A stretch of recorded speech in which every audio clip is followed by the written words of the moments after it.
Assalamualaikum warahmatullahi wabarakatuh. Salam Hansuswatsu Namo Buddhaya, salam kebajikan. Saya Nurul Imani Elsa Febrianti dengan NIM 014 akan mempresentasikan materi tentang macam-macam ideologi. Liberalisme berkembang sejalan dengan kapitalisme. Perbedaannya, kapitalisme berdasarkan determinisme ekonomi, sementara liberalisme tidak semata didasarkan pada ekonomi, melainkan juga filsafat, agama, dan kemanusiaan.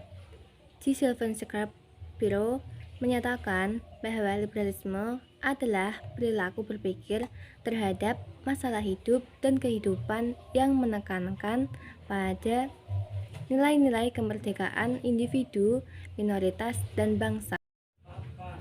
Terdapat beberapa prinsip dasar melandasi liberalisme, yaitu individualisme, kebebasan, keadilan dan kesetaraan, serta utilitarianisme.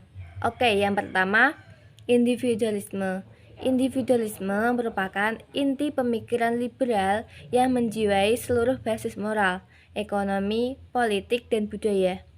Individualisme sendiri dapat diartikan sebagai pemikiran yang menjunjung keberadaan individu dan masyarakat hanya dipandang sebagai sekumpulan individu semata.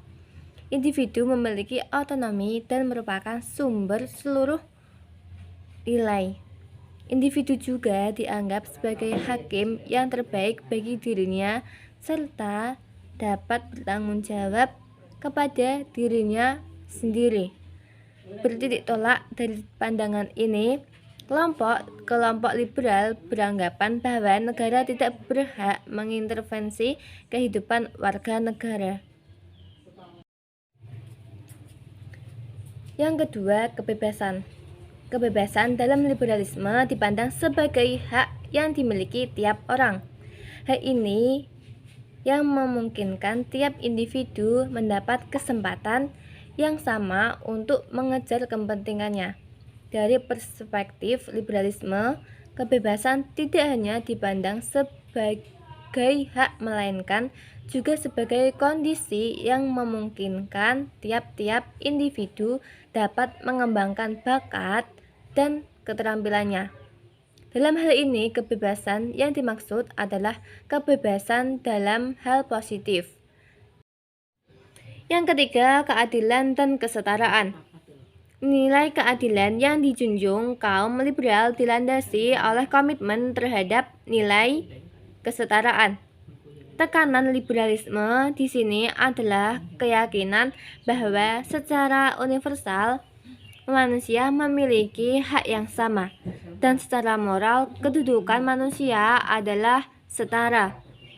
Dengan demikian, tiap-tiap individu memiliki hak dan kesempatan yang setara untuk mengembangkan kemampuan dan keterampilannya. Oleh sebab itu, menurut kaum liberal, kesetaraan kesempatan harus terbuka bagi tiap individu agar mereka dapat menikmati hak-hak dan penghormatan yang sama. Dan kaum liberal tidak melihat bahwa ide kesetaraan kesempatan akan mengarah pada ketidaksetaraan sosial dan ekonomi. Yang terakhir, utilitarianisme.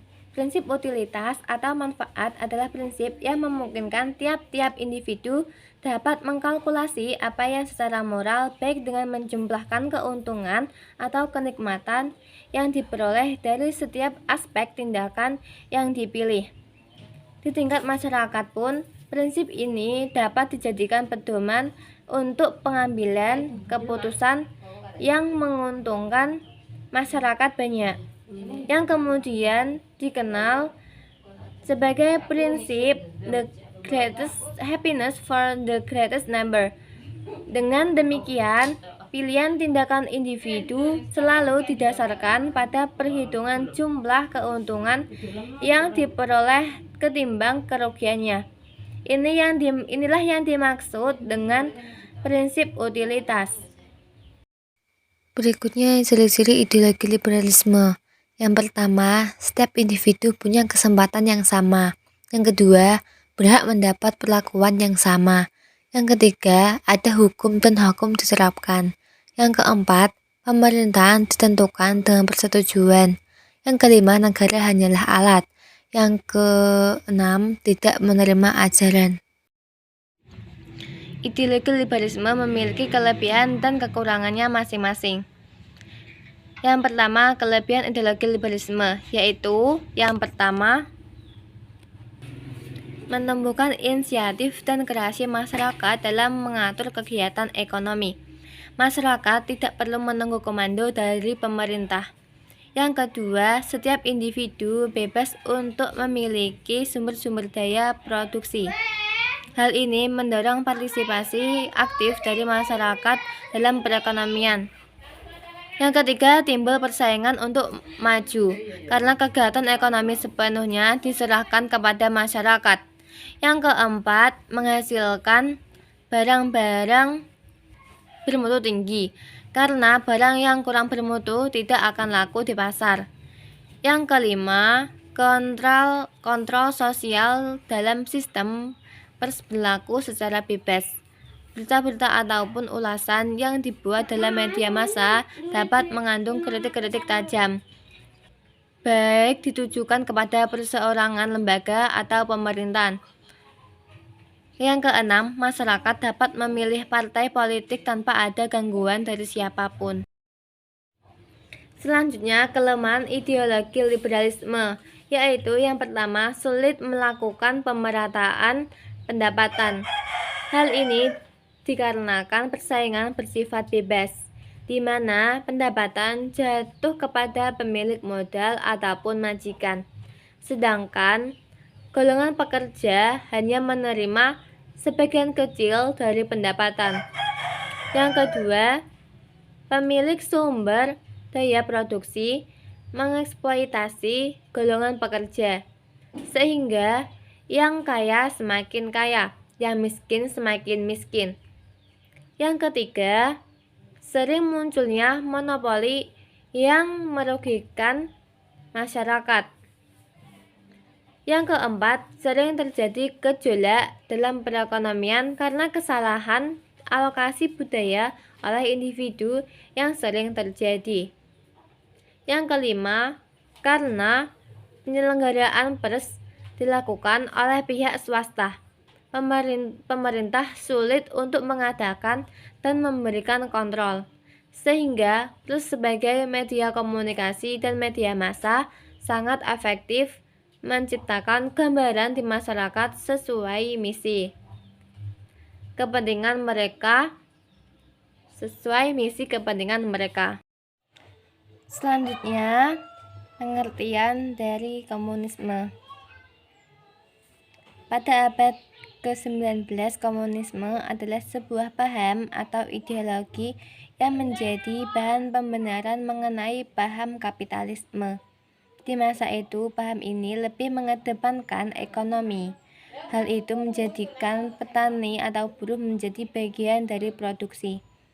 Di masa selanjutnya, muncul beberapa faksi internal di paham komunisme ini, karena adanya perbedaan teori dan cara perjuangan sosialis untuk berubah didebatkan oleh penganut komunis teori dan komunis revolusioner. Oke, selanjutnya kelebihan atau keunggulan ideologi komunisme. Yang pertama, paham komunis ini mempunyai suatu kebijakan bahwa perekonomian diberikan seutuhnya ke tangan pemerintah, seperti perencanaan, pelaksanaan, dan pengawasan. Maka pemerintah lebih mudah mengendalikan inflasi, tingkat pengangguran, dan keburukan perekonomian lainnya. Yang kedua, pemerintah yang menjadi penentu perencanaan kegiatan produksi, sehingga pasar dalam negeri dapat berjalan dengan lancar, karena pengendali hanya satu, sehingga juga tidak ada perbedaan pendapat saat mengatur perencanaan kegiatan. Yang ketiga, sudah melakukan distribusi pendapatan. Yang keempat, jarang terjadi krisis ekonomi karena semua kegiatan diatur oleh pemerintah yang mempunyai pandangan ekonomi lebih luas. Berikutnya kekurangan dari ideologi komunisme, yaitu yang pertama, pers menjadi alat propaganda oleh pemerintah untuk menyebarkan nilai-nilai komunis kepada masyarakat. Yang kedua, menonaktifkan intensif individu karena semua kegiatan diatur oleh pusat. Yang ketiga, sering terjadi monopoli yang merugikan masyarakat. Yang keempat, masyarakat tidak mempunyai kebebasan dalam memiliki sumber daya. Ciri-ciri ideologi komunisme. Dari karangan Zulfikar Putra dan Haji Farid Waji, ideologi komunisme memiliki 5 ciri, yakni yang pertama, komunisme mengajarkan tentang teori perjuangan kelas. Artinya penganut komunisme akan memperjuangkan kelas atau kelompoknya, seperti contoh kaum proletariat yang melawan kaum kapitalis atau tuan tanah. Yang kedua, biasanya penganut komunis adalah ateis. Penganut komunis biasanya ateis karena menganggap Tuhan tidak ada, sehingga mereka tidak beriman kepada Tuhan. Yang ketiga, kepemilikan barang menjadi milik bersama. Salah satu ciri yang paling dikenal dari komunisme adalah kepemilikan barangnya secara komunal atau umum. Penganut komunisme ini tidak membiarkan seseorang memiliki hak milik pribadi atau menguasai barangnya. Yang keempat, kepentingan kelompok lebih penting dalam paham komunisme. Kepentingan individu tidaklah penting, karena mereka lebih mengutamakan kepentingan bersama, yakni negara atau kelompoknya. Yang kelima, revolusinya menjalar ke seluruh dunia. Salah satu doktrin komunis ialah the permanent atau continuous revolution, atau revolusi secara terus-menerus. Revolusi ini dari paham menjalar ke seluruh dunia sehingga sering disebut dengan go internasional. Pengertian dari Pancasila. Pancasila sebagai ideologi berarti Pancasila merupakan landasan atau ide-ide atau juga gagasan yang fundamental dalam proses penyelenggaraan tata pemerintahan suatu negara. Mengatur bagaimana suatu sistem itu dijalankan. Hubungan Pancasila sebagai ideologi bangsa Indonesia adalah bahwa nilai-nilai yang terkandung dalam ideologi Pancasila itu menjadi cita-cita normatif bagi penyelenggaraan bernegara. Dengan kata lain, visi atau arah dari penyelenggaraan kehidupan berbangsa dan bernegara Indonesia adalah terwujudnya kehidupan yang berketuhanan, yang berkemanusiaan, yang berpersatuan, yang berkerakyatan, dan yang berkeadilan. Pancasila sebagai sebuah ideologi memiliki 3 dimensi, yaitu yang pertama dimensi realita.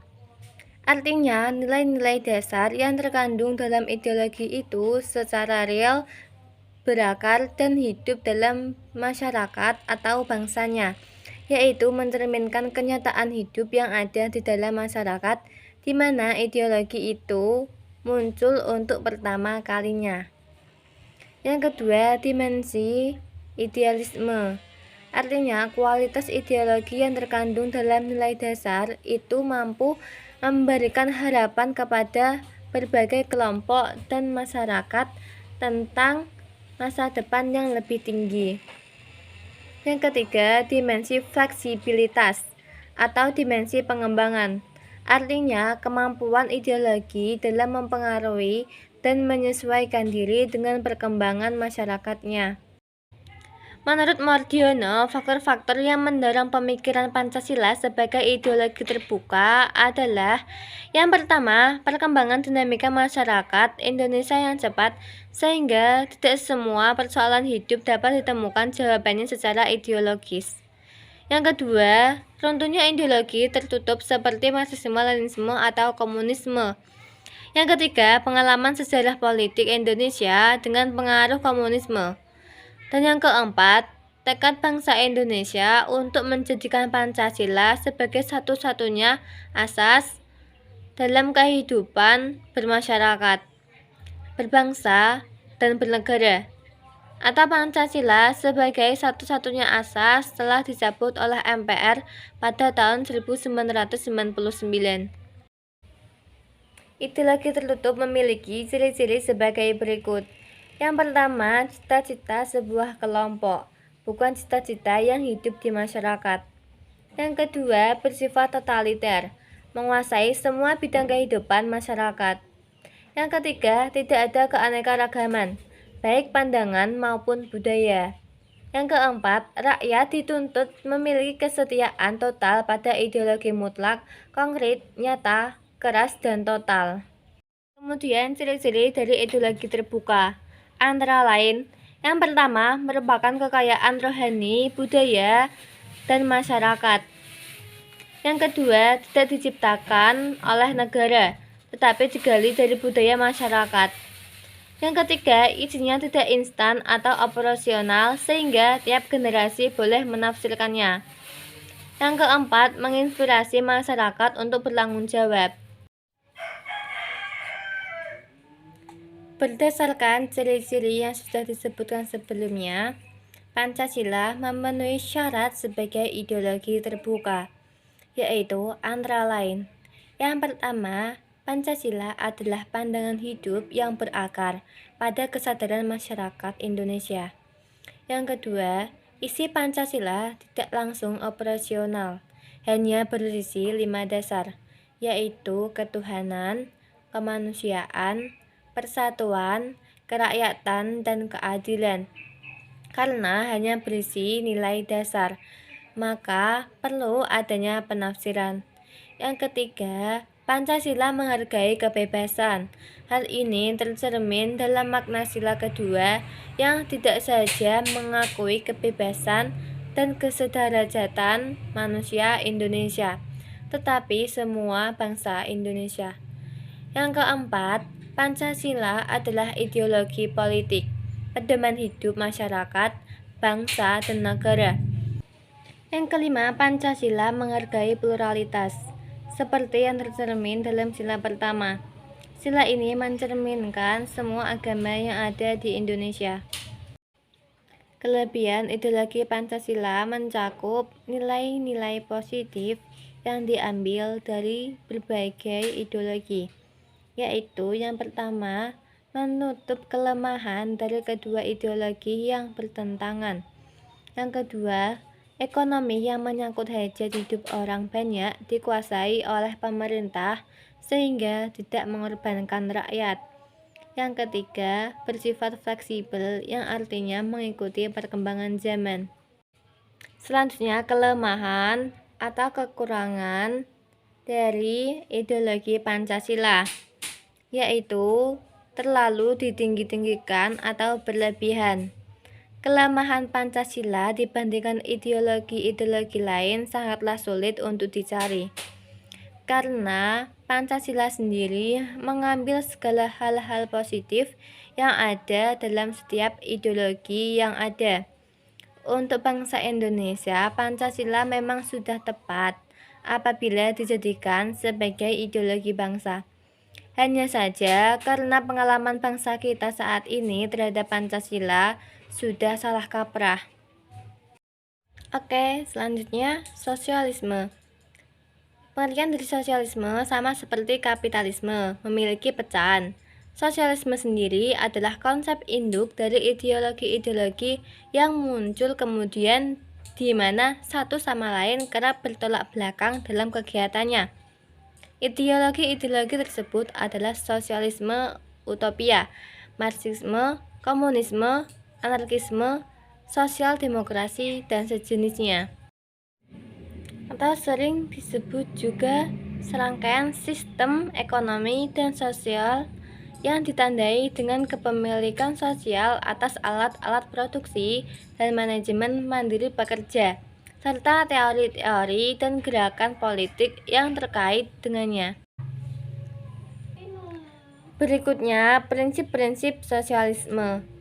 Menurut Michel Newman, sosialisme adalah ideologi yang minimal ditandai oleh yang pertama, komitmennya untuk menciptakan masyarakat yang egalitarian atau sama.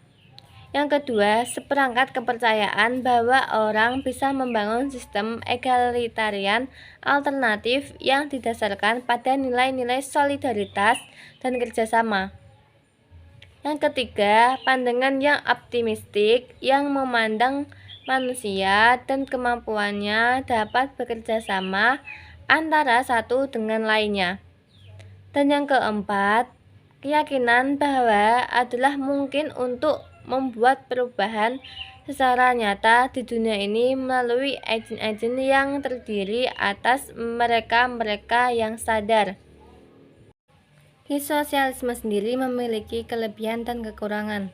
Berikut kelebihan ideologi sosialisme. Yang pertama, rasa solidaritas dan kebersamaan yang tinggi antara rakyat. Yang kedua, adanya pemerataan sosial, sehingga tidak terjadi kesenjangan antar kelas bourgeois dan proletar.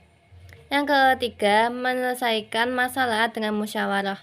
Yang keempat, menciptakan masyarakat sosialis dengan kejelian dan kejelasan, bukan dengan cara-cara seperti kekerasan dan revolusi.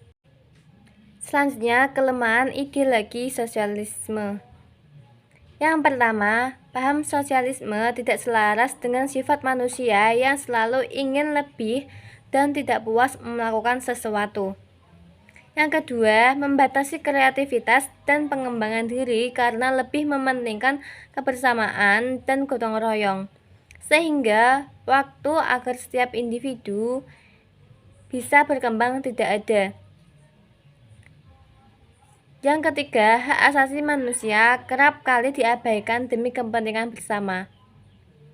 Berikut ciri-ciri ideologi sosialisme. Yang pertama, sosialisme beranggapan bahwa pemikiran bersama merupakan cara hidup yang paling baik dengan sedikit hak milik atau tidak memiliki sama sekali. Yang kedua, sosialisme menginginkan pengorganisasian produksi oleh negara sebagai sarana untuk menghapus kemiskinan dan penghisapan orang kecil. Yang ketiga, sosialisme menginginkan pembagian keadilan dalam ekonomi. Yang terakhir, sosialisme menyerukan persamaan hak bagi semua lapisan, golongan, dan kelas masyarakat dalam menikmati kesejahteraan, kekayaan, dan kemakmuran. Ini daftar pusaka ya teman-teman. Apabila masih kurang jelas atau kurang mengerti bisa dilihat di sini ya. Sekian, terima kasih ya teman-teman sudah menyimak video presentasi saya. Apabila saya ada salah kata maupun ucapan, saya mohon maaf yang sebesar-besarnya. Wassalamualaikum warahmatullahi wabarakatuh.